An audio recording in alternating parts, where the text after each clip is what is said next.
There's a specific kind of silence that follows a lie, like the echo of a gunshot in an empty church, and that's exactly what I felt when I found 2 wine glasses in the dishwasher at 2 p.m. on a Wednesday. Not on the drying rack, not in the sink, but cleaned and placed just so, with water beating down their stems like sweat off guilty skin. She never drinks during the week, not unless she's with friends, and certainly not red wine, which she's always said tastes like liquid anger. But the ring in the bottom of one glass told me otherwise. It wasn't anger she was drinking. I stood there, staring at those glasses, long enough for the rinse cycle to start again. That was the first crack. I didn't explode. I didn't even speak. I just nodded to myself and walked out of the kitchen like I just solved a puzzle only I knew existed. It wasn't the glasses themselves that bothered me, it was the ritual behind them, the careful rinsing, the tidy placement. She was covering her tracks. That's when I knew. Not suspected. Knew. My wife was cheating. It didn't hit like a punch. It didn't even sting. It felt like when your foot slips off the bottom step in the dark and for one suspended second, your brain screaming at you that you're falling, and then you realize, no, worse, you've already hit the ground. The ground just isn't where it used to be. I didn't confront her. Confrontation is for people who want closure. I wanted evidence. I wanted the truth in high definition and surround sound. And she had already given me the blueprint. Months earlier, she had left her journal out on the nightstand, open just enough to flash a line like a silk hem slipping out from under a coat. Sometimes I just want someone who gets me, really gets me. Not out of habit, but hunger. Hunger. That word stuck in my skull like a fishhook. So I became her hunger. I created a profile on an app for married people seeking no-strings excitement. I used a photo of a man who looked like everything I wasn't trying to be, slightly younger, rugged in that lazy dominant way that made women want to fix him. A few tastefully staged abs, a half-written poem in the bio, some well-placed emotional damage, and boom, he was real. I named him Elliot because that was the name of her favorite poet and also her high school crush, the one she once admitted she'd never really gotten over. And then I waited.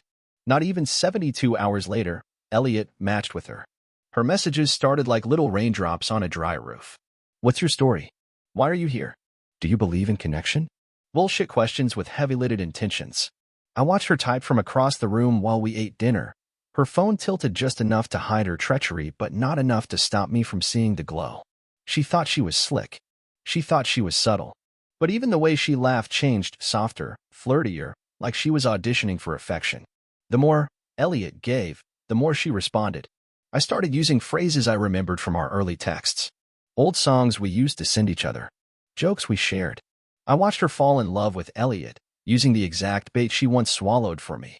She was cheating on me with a ghost of myself, and the irony was so dense it nearly knocked me over. She sent photos, too. Racy ones.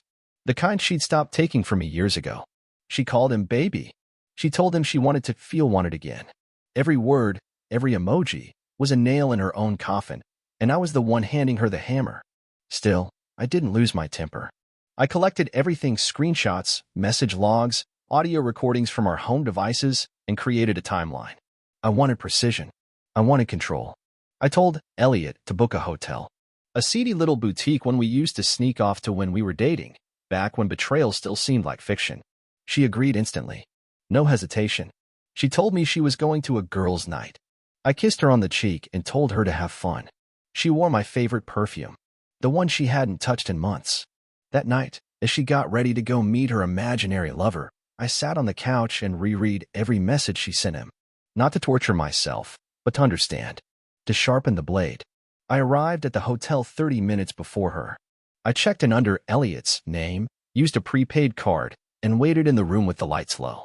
The manila envelope on the table in front of me felt heavier than it should have. Inside were divorce papers, a detailed infidelity report, and a USB drive with every message and photo. I didn't pace. I didn't tremble. I sat there calm, composed, like a man waiting for a pizza delivery. When she knocked on the door, I opened it slowly. She was wearing the same dress she wore on our honeymoon. Her face shifted from seduction to shock in one breathless second. I didn't say a word. I just pointed to the chair across from me. She didn't move. I stepped aside, letting her see the envelope. The look in her eyes when she realized what was happening was better than any apology she could ever scream. She wasn't just caught. She was played. And the game had only just begun. They say betrayal doesn't begin with lies, it begins with silence. And in our house, silence came in velvet gloves. At first, everything looked like perfection. She laughed at my jokes, kissed me goodbye every morning, texted me sweet nothings in the afternoon, and wrapped her arms around me every night. I'd bring her coffee in bed on Saturdays, and she'd smile, still half asleep, murmuring thank you like I just brought her the world. We'd talk about renovations, vacation plans, maybe kids someday. On the surface, we were that couple, the one people envied, the one others pointed at with wistful sighs. But then one day, something small shifted. I noticed it when I sent her a photo of a dog wearing sunglasses, a stupid meme, the kind she'd normally giggle at and send back with 5 laughing emojis. But she didn't reply. Not for hours. And when she finally did, it was just a thumbs up. No words. No warmth. I told myself it was nothing, work stress, maybe a bad day. But the silence started spreading, seeping into corners of our life I never thought could be hollow. She began going to bed before me. Always tired. Always drained. No more late-night movie marathons, no more, just one more episode. I'd come upstairs to find her already asleep, or pretending to be, turned to the wall, her breathing a little too measured to be real. The perfume she used to wear when we go out? It stayed untouched on the vanity. But she started buying new ones, bottles I didn't recognize, scents that clung to her like secrets. When I asked about them, she'd shrug and say she was trying new things. Self-care, she called it. Part of my personal evolution. That phrase, personal evolution, became her mantra. She started meditating in the mornings, sometimes for an hour, shutting the bedroom door and insisting I not disturb her emotional space. She joined a yoga studio across town. Not the one near our place, where her friends went. A different one, in a gentrified area full of hip, disconnected loners who wore expensive mala beads and had tantric tattoos. It's where I feel free, she said. Free. Like she was trapped with me. She started putting passwords on her devices, not just the phone, but her laptop, too. When I asked why, she smiled like I was naive and said, everyone needs boundaries. Her social media, once filled with couple selfies and brunch photos, suddenly went private. I noticed I wasn't tagged anymore. Our anniversary came, and she got me a framed print of a quote about letting go of attachments. I laughed, thinking it was ironic. She didn't. She told me she meant it. And then she suggested we spend some time apart to rediscover ourselves as individuals. I joked that I could rediscover myself just fine next to her. She said I didn't understand, that I never really did, that I loved the idea of her, not who she was becoming. But the truth was, she wasn't becoming someone new, she was unraveling the woman I fell in love with, thread by thread, right in front of me, and calling it growth. She changed the music she listened to, ditched our playlists for ambient beats and moody, whispered vocals that sounded like confessions made in the dark. She'd drive off on weekends, saying she needed solo time to process life. Once, I found a pair of sneakers in her trunk, men's size 12s, muddy, worn, definitely not mine.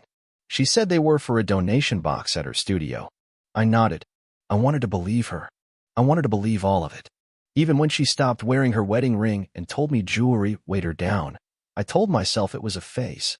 Even when she started talking about going on a silent retreat for a week, alone, I smiled and said I'd hold down the fort. But the smile she gave me in return didn't reach her eyes. It was the kind of smile you give someone when you've already left them in your heart but haven't figured out how to say it yet. And still, I tried. I cooked her favorite meals.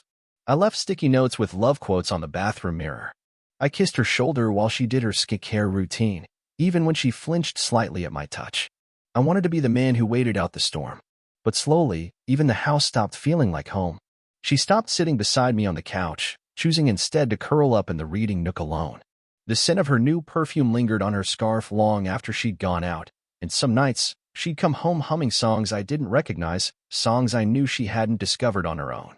Once, I caught her smiling at a message that lit up her phone. She saw me looking and tilted the screen away. Just a friend, she said. I didn't ask. I didn't want her to lie. Not yet. Because if she lied, it meant there was still something to protect. Something worth lying for. So I kept pretending. Pretending that the woman who now walked past me in our kitchen like a polite stranger was still my wife. That she was still in love. That the life we built hadn't already cracked down the middle while I was still busy watering the garden. But deep down, I knew. The way you know winter's coming, not by the snow, but by the silence before it falls. It was a Tuesday. Nothing special, nothing marked. Just another day folded into the quiet routines of a life I convinced myself wasn't collapsing. I came home early from work. My boss had to leave town unexpectedly, and I thought I'd surprise her with takeout from the Thai place she loved but always claimed was too indulgent on a weekday. I pulled into the driveway, car silent, lights off, the sky gray and heavy like it was holding its breath. The house looked peaceful, but the front door was unlocked, which was odd. She never forgets to lock it. I stepped inside, careful, not out of fear but instinct, and that's when I heard her voice. Not talking. Laughing. A low, breathy, intimate laugh. Not the kind you give to a friend. The kind you give when you've already decided someone else deserves your softness more than your husband does. I stood there frozen, back against the wall of our entryway, listening to her in the living room. I heard her say, "You always know what to say to me," and my stomach twisted because I had said those exact words to her the night before, when I held her after a panic attack. I inched closer, shoes off, stepping light, like I was hunting in my own home. I peeked around the corner, heart pounding but my face calm, and there she was, sitting on the couch with her back to me, holding her phone to her ear, legs curled up like a teenager on a secret call. I couldn't hear his voice, but I could hear the shape of him in her tone, soft, breathless, melting into someone who wasn't me. "No, he's not home. I told you Tuesdays are safe," she said. And there it was. Not suspicion. Not theory. Proof. She had mapped out my life to fit another man into it. She had scheduled her infidelity around my routines like it was part of a calendar invite. I stood still, staring at the back of her head, her fingers twirling the edge of the couch pillow the way she used to play with my shirt when we watched movies. And then she said it. Quiet, like she was trying not to wake the dead. "I wish it was your baby I was carrying." My vision didn't blur. My fists didn't clench. My breath didn't hitch. I didn't feel anything. Just silence. That absolute, shattering silence that comes when something so irreversible has been spoken that even your blood pauses to listen. A baby. There had been no pregnancy talk. No tests. No symptoms. Just that one line, tender, damning, and surgical. She wasn't just cheating. She was rewriting biology to belong to someone else. I stepped back from the hallway like a ghost, careful not to let the floorboards creak.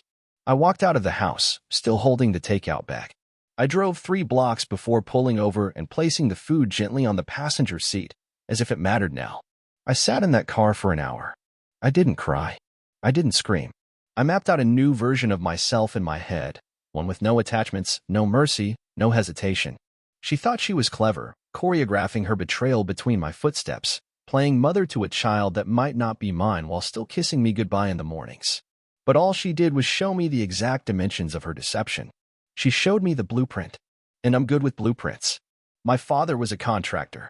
I was raised to see through walls.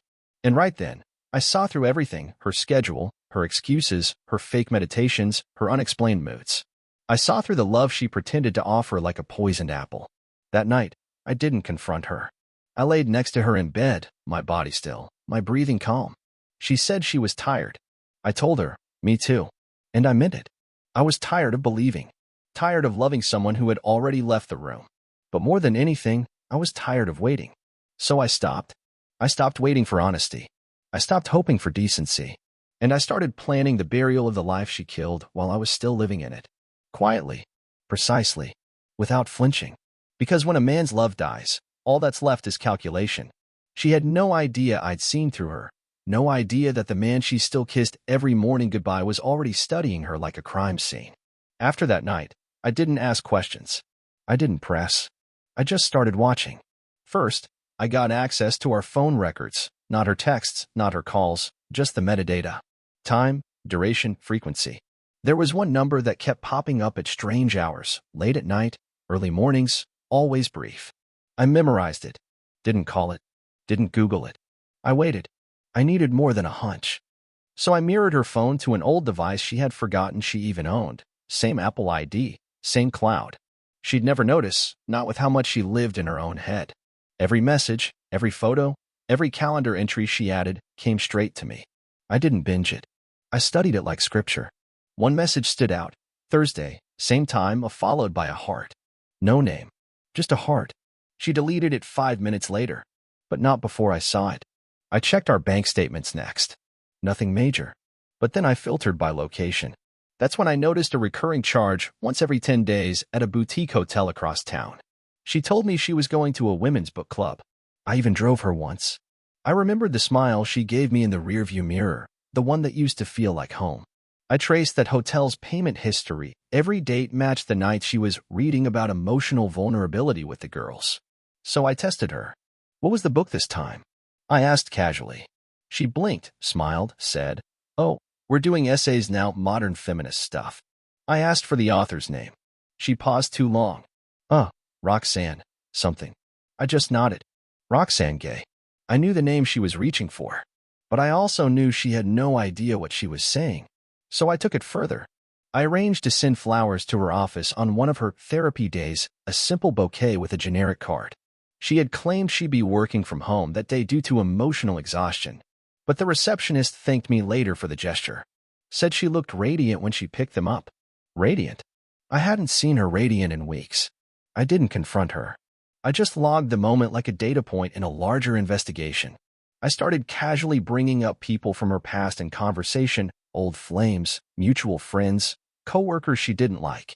I watched how her eyes shifted, how she dodged certain names.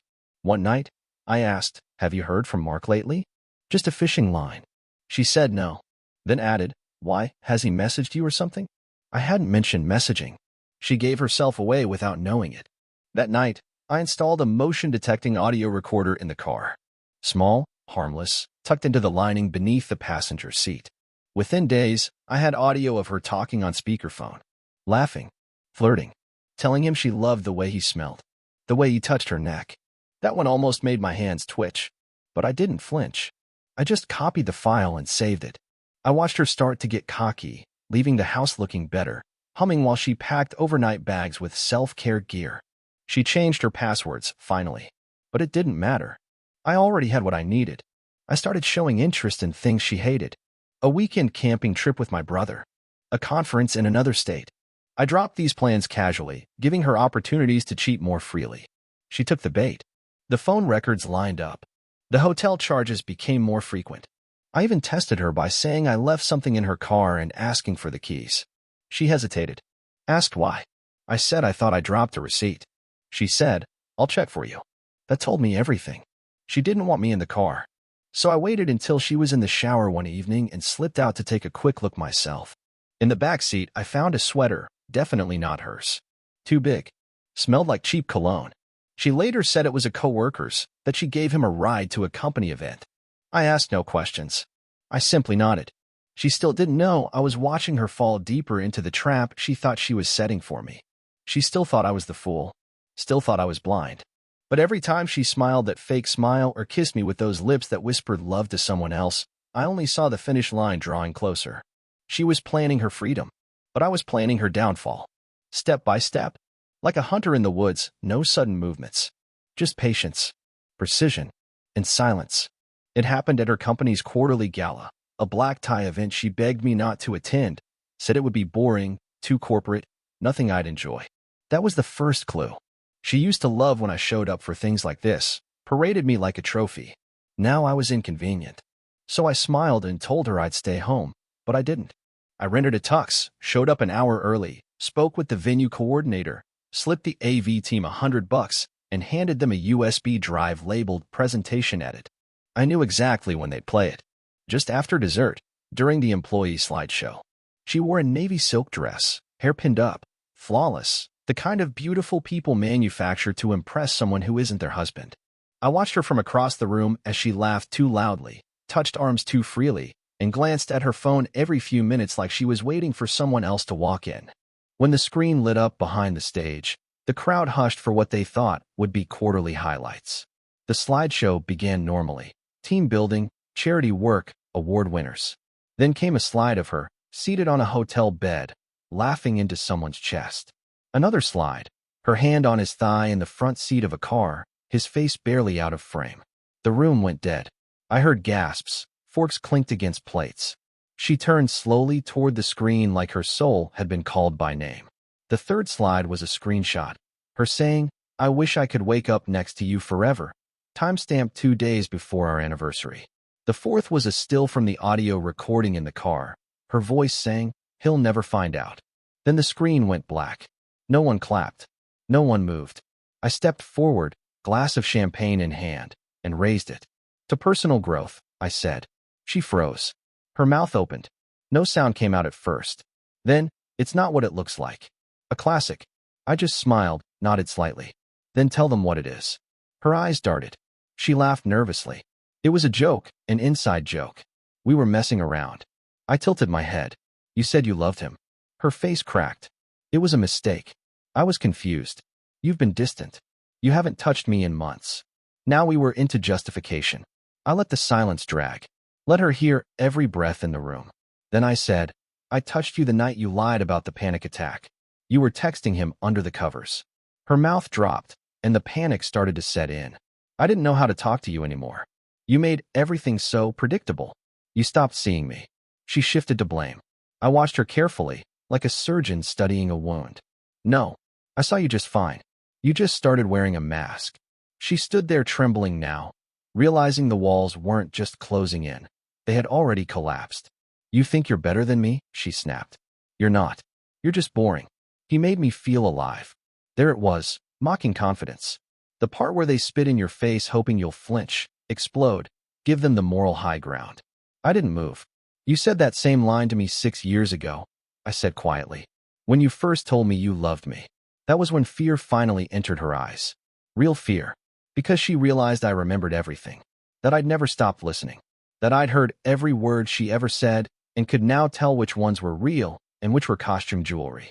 She tried to step toward me, arm out. Please, can we? I stepped back. Not dramatic. Just enough. She looked around and saw the entire room watching her unravel. Co-workers. Friends. Her own boss. I didn't raise my voice. I didn't call her a name. I simply reached into my jacket and handed her an envelope. This is everything. Screenshots. Recordings. A letter from me. Divorce papers are in the mail. I didn't want to ruin your career here. Don't worry, the screen was only visible in this room. But I needed you to see yourself. To really see. She took it with shaking fingers. Couldn't even look me in the eye. I didn't leave right away. I stood there while she slowly folded into herself, shoulders shrinking, hands trembling, mascara bleeding at the corners of her eyes. The room buzzed with whispers, but I stayed still, silent, a storm contained in a suit. She had betrayed me with silence, so I delivered my judgment the same way. And now, with her fantasy shattered and her face pale under the chandelier lights, we both stood there. No more masks, no more illusions, just the cold, mutual recognition that this was the end, and I was no longer her husband. I was her reckoning. She came home 2 days later like a storm pretending to be a breeze. Quiet footsteps, careful breathing, her keys hitting the counter just a little too loudly, trying to feel present in a house that had already rejected her. I didn't greet her. I sat at the kitchen table, sipping black coffee, reading the paper like it was just another Sunday. She hovered in the doorway for a moment, then said my name like it was supposed to conjure something. It didn't. She sat down across from me, her eyes red, her hair unbrushed, that polished elegance replaced with raw, frantic damage. You blindsided me, she said, in front of everyone. You humiliated me. I didn't answer, just turned the page. That silence was gasoline. You had no right, she snapped. Whatever I did, we had problems too, you know. You think you're innocent? Still, I said nothing. Just let the clock tick and the air tighten. She stood up, started pacing. You smothered me. You always wanted everything to be perfect. Your way, your schedule, your plans. I couldn't breathe. I took a slow sip and looked up, eyes calm. You seemed to breathe just fine in that hotel bed. Her face twisted. She pointed a finger like it had weight. You were boring. Predictable. Safe. There was no spark anymore. I needed to feel alive. I nodded. So you set the house on fire. Her voice cracked. I made a mistake, okay? But you never listened. You never asked what I needed. I leaned forward slightly, folded the paper. You needed someone else. You just didn't have the courage to say it. That one hit. She staggered back, as if my words carried more weight than her screams. You want me to grovel? To cry? Will that get you off? She spat. Is this what you wanted, to destroy me in front of people I have to face every day? I shook my head. No. I just wanted you to stop lying. And I wanted them to see the truth you worked so hard to hide. She tried a new angle. Her voice softened, cracked, crocodile tears slipping down. I was lost. I didn't know how to fix us. I thought he was temporary, a distraction. I didn't mean for it to get so far. I didn't flinch. You meant every message you sent, every kiss, every lie. Don't insult both of us by calling it an accident. The tears vanished. Her voice sharpened like a blade. You were never a real man. A real man would have fought for me, made me feel wanted. You sat there like a robot while everything fell apart. I gave a half smile. A real man doesn't fight for someone who already left. He just closes the door behind her. She grabbed her wine glass from the counter and flung it against the wall. Shards flew, red staining the paint like blood. You think you're so righteous, so cold and clever. But you're empty. You need control because you have nothing else. That's why I stopped loving you. I stood slowly, not a flicker of emotion on my face. You didn't stop loving me. You stopped being capable of it. She froze. That silence again, the one that suffocates. You want to punish me, she whispered, voice trembling now. You want me to suffer. I stepped closer. No. I want you to understand that I see you now. Fully. Stripped down. Every lie, every game. You're not complicated. You're not lost. You're just hollow.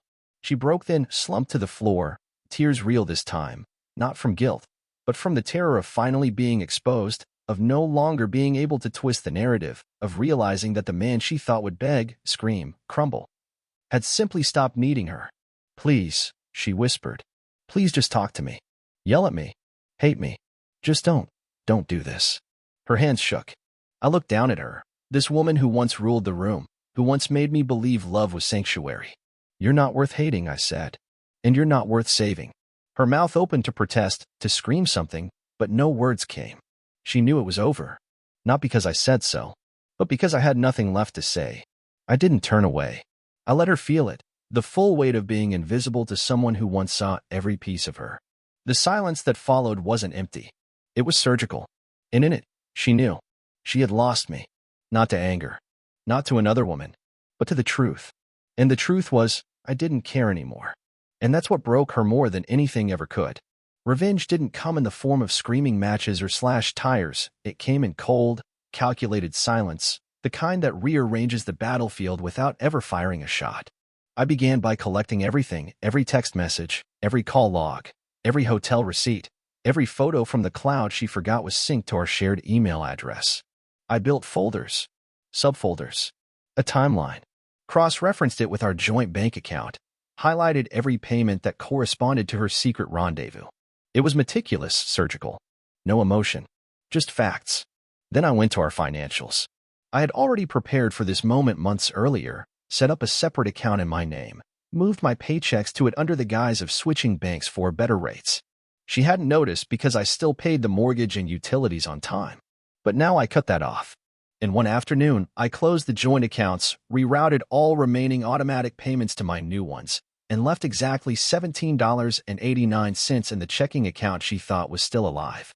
She tried to use the card the next morning at a spa, no less, and called me, voice sharp with confusion. I didn't answer. She texted, "Did something happen with the bank?" I left her on read. Next, I took the car. It was in my name. She drove it like it was hers, so I waited until she parked it outside her yoga studio and had it towed to our driveway, reprogrammed the key fob, then sold it 2 days later. I used the money to pay the attorney I'd already retained. Not just any attorney, a shark, one who specialized in asset protection and had a personal grudge against women who weaponized victimhood. He filed the divorce quietly, sent the paperwork via courier. I had already moved out that morning, packed before dawn, took everything that was mine, right down to the espresso machine. I left her the furniture and the TV. Let her sit on the couch and wonder why everything tasted different. I didn't block her. That would have been merciful. I let her message, let her panic bubble on my screen while I responded with one-word replies, each one colder than the last. Then came the social part. I sent an email, calm, respectful, to her parents. Attached were screenshots, dates, evidence. No opinion. Just facts. I told them I wish things had turned out differently and that I held no ill will toward them. I sent similar messages to her closest friends, even her cousin, the one she'd always confided in. No slander. Just the truth. The photos did all the talking. The replies ranged from stunned silence to lengthy apologies for not seeing it sooner. Then I went for her professional life, not loudly, not with threats or drama. I wrote a letter to her HR department, detailing the times she used company funds and business trips to cover her personal escapades. I attached the hotel receipts, the mileage logs, The altered invoices she didn't think anyone would cross-check. I didn't accuse. I just presented. The company was in finance, ethics mattered. I knew what they'd do. I scheduled the email to send on a Monday at 9:02 a.m. when her week was just beginning. That same day, I revoked her access to the shared cloud storage, archived every document, and changed the Wi-Fi password at the house I no longer lived in. She called twice. I didn't pick up. She left a voicemail. I don't understand what's happening. Can we just talk? No, we couldn't. I made sure the custody filing was airtight.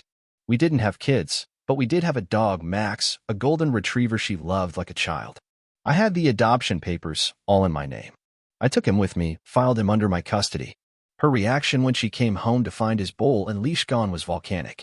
She called at least 15 times that night. I answered once. "Where's Max?" she screamed. I waited, then said, "With someone who doesn't cheat." Then I hung up. Every move I made bled her dry. No screaming. No threats. Just a slow, methodical suffocation of the life she thought she had control over. She still posted online quotes about healing, blurry selfies with fake smiles. She didn't realize I'd already locked her out of the Spotify account, canceled the streaming services, unsubscribed her from every delivery box she loved. The final blow came a week later. A certified letter. Inside, a single page. A list of everything she had done, dates, locations, names. At the bottom, a message: "You taught me to stop believing in love. Thank you for the lesson." That was it. She couldn't argue with it. She couldn't twist it. She just sat in the ruins of what she thought was her escape plan and realized it had been a cage the whole time, one I had built quietly around her, bar by bar, until the only thing she could do was scream into an empty room that no longer listened. The charity auction was her moment, the one night a year she strutted across the room like royalty, shaking hands with donors, flashing that curated smile like it was a weapon. She'd been on the planning board for 3 years, built her reputation around it, convinced everyone she was this polished, driven woman of substance and elegance. I used to believe that, too. But this time, I wasn't there as her husband. I was there as her reckoning. She didn't know I'd be attending. I had RSVP'd separately, through a contact of mine who donated anonymously just for the opportunity. She spotted me from across the room, her expression flickering just once before the smile returned, faltering for a second too long. She wore a red dress, fitted, dramatic, a choice meant to steal attention. It worked. Everyone noticed her. But not for the reasons she wanted. Whispers had already begun circulating, threads of truth pulled loose over the last few weeks, bits and pieces people were connecting on their own. Screenshots had leaked, just enough, passed discreetly through text messages and DMs, a digital plague spreading behind her back. The lover, the messages, the hotel. Her friends had started to fade away, slowly at first, then more noticeably. Her phone buzzed, again and again, but no one approached. No hugs. No air kisses.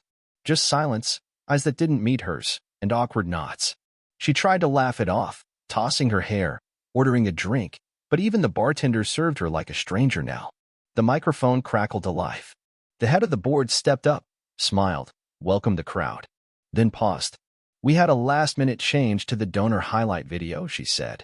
"A small tribute to those who truly uphold the values of trust, commitment, and integrity in our community." I watched her freeze, one foot behind the other, lips parted like she wanted to stop it but didn't know how. The screen behind the stage lit up. It started gently, photos of couples volunteering, event highlights, cheerful moments from years past. Then the tone shifted. A still image. Her, seated at a bar, eyes locked on a man whose face had been cropped out. Another slide, her hand on his thigh in the back of a rideshare, time-stamped and tagged with a location that matched her yoga retreat. The whispers erupted into murmurs. The final slide was text, white on black. "Integrity is not what you say. It's what you do when no one is watching." But someone always is. The room was dead quiet. No music. No speech.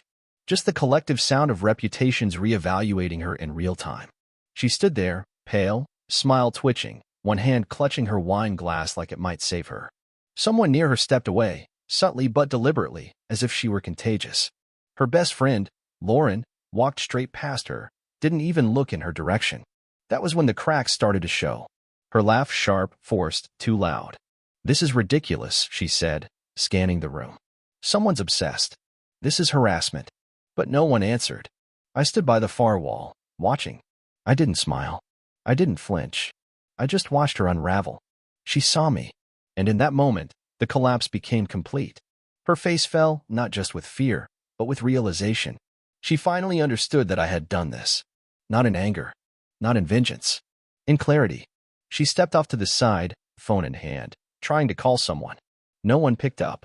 I knew why. The man she'd thrown everything away for had already blocked her, ghosted her the moment I sent him a neat little folder with timestamps, screenshots, and proof that she'd promised him things while still sleeping in my bed. He wanted no part of the fallout. He had a family of his own, and now he had something to lose. She looked around like a child in a burning building, waiting for someone to pull her out. But no one did. Her boss, once so warm, brushed past her like she didn't exist. Two donors shook their heads and turned away. She stumbled to the table, gripping the edge, finally whispering, "This isn't fair." I was just lost. I stepped forward, slowly, deliberately. The crowd parted as I approached her, not because I was dramatic, but because I was final. She looked up at me, eyes wide, lips trembling. "Say something," she whispered. "Please." I didn't. I just stood there. Let her see the man she betrayed still standing tall, untouchable, untouched. Let her feel the difference between attention and consequence. She tried one last time. "You think this makes you better than me?" Her voice cracked. "You think silence is strength?" I leaned in, just enough so only she could hear me. "No. Silence is the sound of a man who's already won." Her breath caught.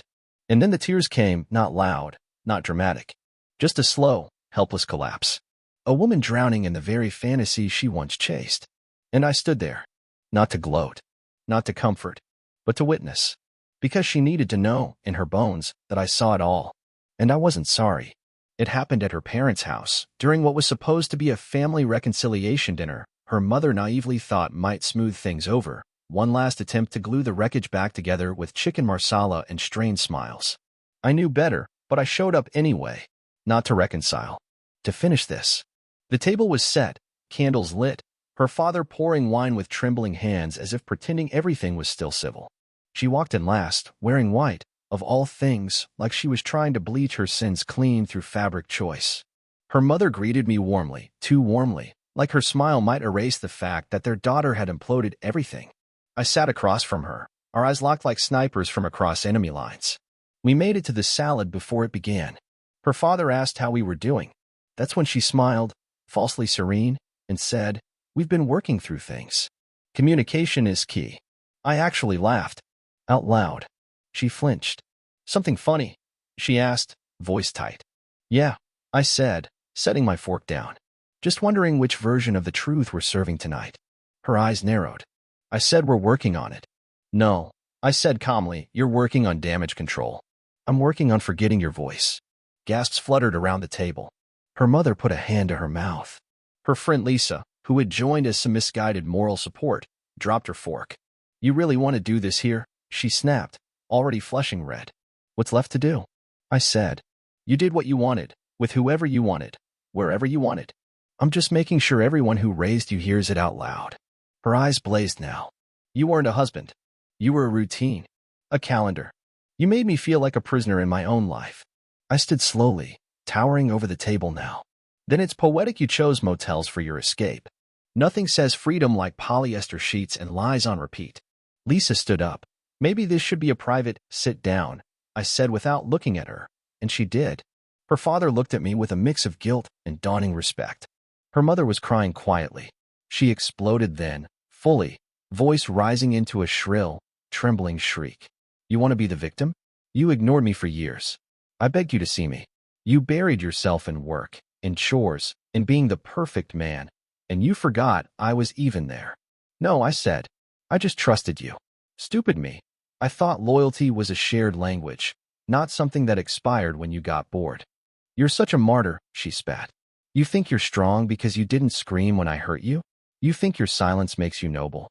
"No," I said, stepping around the table now, walking slowly toward her. "My silence was mercy. This," I gestured to the stunned faces around us. "This is what it looks like when I stop being merciful." She backed up. "You planned this. You wanted to humiliate me." "You did that," I said. "I just sent out the invitations." That's when someone walked in from the side door, my younger brother, phone in hand, holding it up like a mirror. "She texted him again," he said, showing the screen to the room. Her affair partner's name at the top, the words, "I miss your hands. I miss your silence." My brother looked at me. "Just came through 10 minutes ago."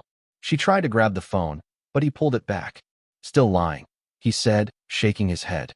That's when she screamed, "You're all monsters. You've all turned against me." She whirled on her parents. "Are you really siding with him?" Her father stood. "I'm siding with reality," he said.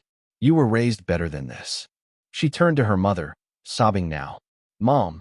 But her mother just whispered, "I can't defend this. Not anymore." She screamed again, a guttural, broken sound, and finally turned to me, desperate, shaking. "Is this what you needed? To feel powerful? To make me bleed?" "No," I said. "I just needed to watch the mask fall."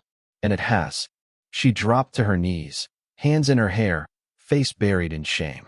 Cameras were out now, phones up, people filming, Lisa crying quietly in the corner. And I just stood there, calm, solid, the eye of the storm. "Please," she said one last time, looking up at me with bloodshot eyes. "Don't leave like this." "I'm not leaving," I said. "You already did. I'm just done pretending you're still here." Then I walked past her, past the sobs, the shame, the wreckage. And as I reached the door, I turned one last time, not to offer comfort, but to make sure she saw it. What real consequence looks like when it finally stands still and stares back. After the dinner, after the videos, the texts, the screaming, after the truth had been laid bare like a corpse under floodlights, she tried to piece together what was left of her life. But the pieces didn't fit anymore, and no one was reaching down to help her. Her company let her go quietly, citing a vague breach of professional ethics after anonymous emails, containing time-stamped hotel receipts and explicit messages, made their way to HR. Her calendar cleared out overnight, not from her doing, but from colleagues canceling, backing out, disappearing. Her so-called friends, the ones who used to defend her, laugh with her, drink wine while gossiping about other people's failures, went silent. The group chat went dead. Her social media thinned out, likes dropped, comments disappeared, even old posts were quietly untagged. She went private after the affair partner ghosted her, blocked her number, deleted every photo, vanished. He didn't love her. He didn't even like her. He liked the thrill, the secrecy, the lie. Without that, she was just another consequence he didn't want to explain. Her parents stopped inviting her over. Her father never called. Her mother said, "I raised a daughter, not a disgrace." Her little sister blocked her after seeing the evidence. She moved 2 towns over, into a second-floor apartment with peeling paint and a parking lot view. Took a job answering phones at a place where no one cared who she used to be, and even they gave her side eyes when the whispers reached their ears. Her neighbors didn't speak to her. The cashier at the grocery store, who once complimented her smile every Saturday morning, now looked straight through her. The silence around her was total. She sent me emails at first, pages of them. Rationalizations disguised as apologies. I wasn't myself. I was lost. "You were always so perfect. I felt like I didn't deserve you." I read none of them. Then the texts came, short and pathetic. "Please, can we talk? I'm not okay. I still love you." That last one came on a Tuesday, 7:14 p.m., the same time I used to come home to her cooking dinner, the same kitchen where she'd kissed me goodnight while her heart was already somewhere else. I replied once, "Strange. I don't even remember your name anymore." She stopped texting after that. For a while. Until last week. She showed up. At my new house. Max barked before I even opened the door, and when I did, she was standing there, drenched from the rain, shaking, makeup running like ink from a failed disguise. Her eyes were hollow, cheeks sunken, voice paper thin. "Please," she whispered. "I don't want to go back to being nothing." I didn't speak. She took a shaky step closer. "I was wrong. About everything. I thought he'd make me feel alive, but he made me feel invisible. You were the only one who ever saw me. I broke everything, and I don't know how to fix it. But I'll do anything. Anything. Just please, don't shut the door on me." I looked at her, this stranger who once wore my ring, slept in my bed, and burned my life down without blinking, and felt nothing. No hate. No sadness. Just a strange, cold clarity. "You weren't nothing," I said quietly. "You were a lesson. And I've already graduated." She broke then. Right there on my porch, collapsing into sobs that didn't move me an inch. I didn't invite her in. I didn't offer comfort. I closed the door slowly, gently, as if sealing off the last chapter of a book I would never read again. And that was the end of it. For her, there were no comebacks, no redemption arcs, only the long, slow echo of everything she threw away clawing at her from the inside. And for me, I rebuilt, stronger, sharper, alone, but never lonely. Because peace feels like silence she can no longer interrupt. Thank you for listening to my story. I hope it hit you where it needed to. Let me know where you're from, and if you made it this far, did you enjoy the fall?